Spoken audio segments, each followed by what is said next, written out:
За ингээд эрхэм мөндөд говь нутгийн ард түмэн та бүхэндээ өвлийн ядаг сарын битүүний урд өдрийн мэндийг хүргье. Тэгээд энэ жил говь нутгаас мань олон сайхан аварга малчид төрж алдар суугаа мандуулсан ийм сайхан жил байна. Тэгээд Өмнө Говь аймгийн хувьд бол улсын аварга сайлчин 3, улсын хошоо аварга малчин 1, за улсын аварга малчин 6 гээд нийтдээ ингээд 10 малчтынхаа шагналыг энэ нутгаас сонгогдсон улсын их хурлын гишүүд бид ингээд гардуулаад явж байна. За Говь нутагт маань сүүлийн 2 жил цаг сайхан байгаа учраас малчтын маань одоо нуруу тэнгэр одоо гэр бүлэрээ маш сайхан үйлжиж байна.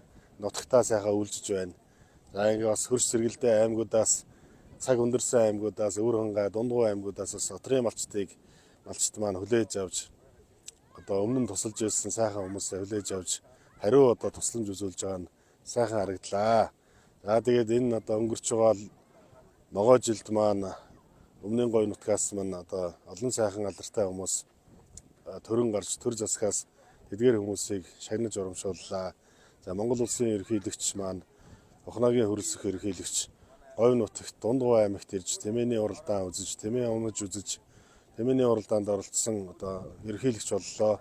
За мөн одоо Монгол улсын ерөнхий сайд Зандан Шидарга Говийн одоо хамгийн том баяр болох Түмэн тэмээний баярт өөрийн биеэр Өмнө Говь аймагт хөрөлцөн ирж Говийн одоо тэмээчдэд баяр хүргэсэн явдал бол одоо Говь нутгийн ард түмнийг төр засгаас анхаарч байгаа, Говийн ялангуяа малчтыг, тэмээчдийг төр засгаас анхаарч байгаа томоохон үйл явдал боллоо. Тэмээчдийн дундаас бас Номгон сумын тэмээч маань гавьяат малчин цолоор шагнагдсан ийм сайхан жил одоо болж байна. За ингээд ирж байгаа энэ гал морин жилдээ өмнөний цэнхэр Говь нутаг нийт говийн бүсийн ард түмэн Монголын нийт ард түмэн та бүхэн маань илгээрээ инх амгалан төрлөөрөө төвшин амгалан гал морин жилдээ галтай хэмэртэй сайн сайхан байхын өлзөтэй өрөөлийг өргөн дэвшүүлье.